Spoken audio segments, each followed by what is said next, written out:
Welcome back to another creepy tale with the collective. Tonight we're going to be listening to Fowler's Fowl by the Brothers Grimm.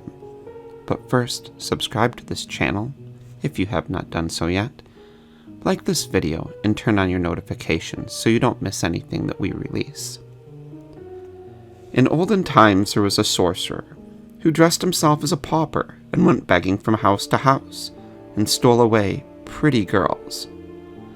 No one knew where he took them, because none ever came back.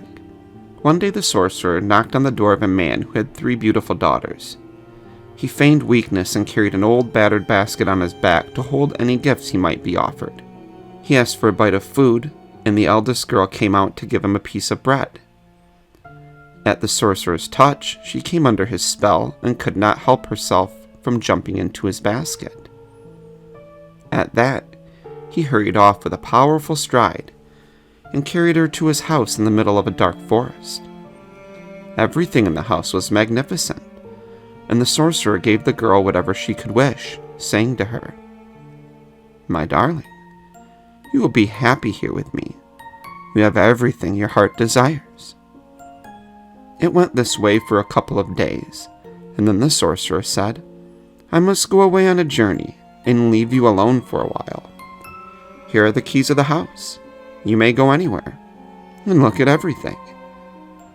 But one room is opened with this little key, and I forbid you to enter it under pain of death."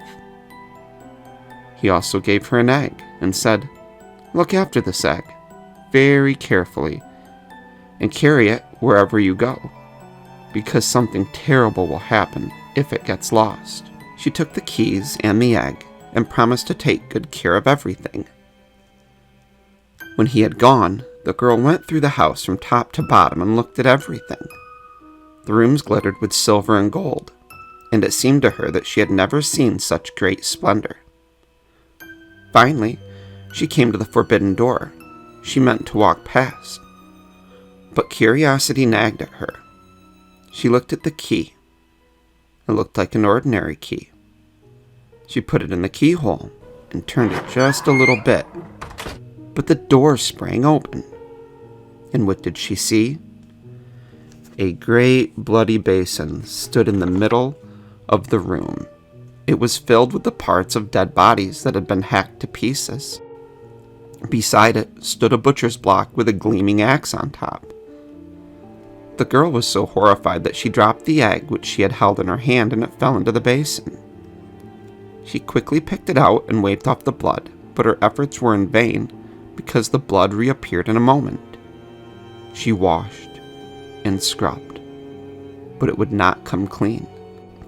It was not long before the man came back from his journey, and the first things he asked for were the key and the egg. She gave them to him, but she was trembling, and he could tell from the red spots on the egg that she had been in the bloody chamber. "You have gone in the room against my will," he said, "and shall go back again against your own. Your life is finished." He threw her down, dragged her in by the hair, and cut her head off on the block. Then he hacked her to pieces so that the blood flowed all over the floor, and tossed her into the basin with the rest of his victims.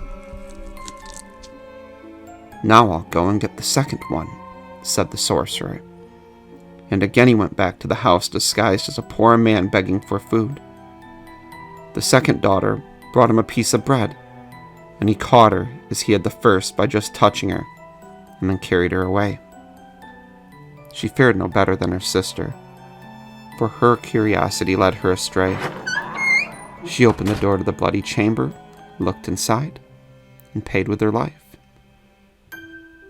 Now the sorcerer went and fetched the third girl, but she was smart and clever. When he had given her the key and the egg and gone on his journey, she first carefully put the egg away. Then she looked all around the house, and finally went into the forbidden room. Ah, what she did see!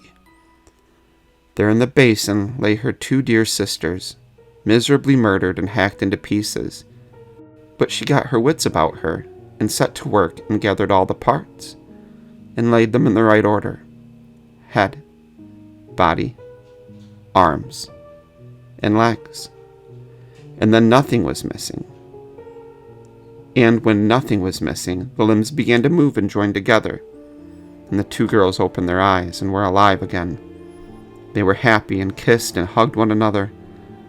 And then the third one led her sisters out of the horrible room and hid them away. When he returned, the sorcerer immediately demanded the key and the egg, as he could see no trace of blood. He said, "You have passed the test and shall be my bride." "I will marry you," she answered, "but first you must take a basket full of gold to my father and mother, and you must carry it on your own back. Meanwhile, I will get everything ready for the wedding." Then she ran to where her sisters were hidden and said, "Now is the time that I can save you. The wretched man himself shall carry you home, but send help to me as soon as you arrive." She put both of them into the basket and covered them with gold so they could not be seen. Then she called the sorcerer and said, "Now take the basket and don't stop to rest on the way. I'll be keeping guard from my little window to make sure that you don't." The sorcerer lifted the basket onto his shoulders and walked off with it, but it was so painfully heavy that the sweat streamed down his face, and he feared that he would be pressed to death. He sat down to rest a while, but right away one of the girls in the basket cried, "I'm looking out my window and can see you resting. Get up and go at once." He thought it was his bride calling to him, and got up and went on his way. Again he wanted to sit down, but right away the voice cried, "I'm looking out my window and can see you resting. Get up and go on at once." Each time he tried to stop, the voice would call to him, and he had to keep going until finally, groaning and out of breath, he brought the basket with the gold and the two girls into their parents' house. At home, meanwhile, the bride was getting everything ready for the wedding and sending out the invitations to the sorcerer's friends. Then she took a skull with its mouth still filled with grinning teeth, crowned it with jewels and a garland of flowers, carried it to the attic, and placed it, as if to look out of the attic window. When everything was ready for the wedding, she dipped herself in a barrel of honey. Then she cut open the feather bed and rolled in it until no one could recognize her, for she looked like a very strange bird. Then she left the house, and on her way she met some of the wedding guests, who asked from where she came. "I come from the sorcerer's house," she replied. "And how fares the young bride?" the guests asked. Through her feathered disguise she answered, "From the bottom to the top, she is sweeping the house. See there, she is watching you from the attic window." A little further on she met her bridegroom, who was slowly returning home. He asked the same questions as his friends before him and received the same answers. He looked up to the window, saw the decorated skull, and believed it to be his true bride. He kissed his hand lovingly to her and entered the house. But just as he had gone in to greet his gathered guests, the brothers and other relatives of the bride arrived to rescue her. They locked up all the doors of the house so no one could escape, and then set it afire, and the sorcerer and all his friends were burnt to ashes.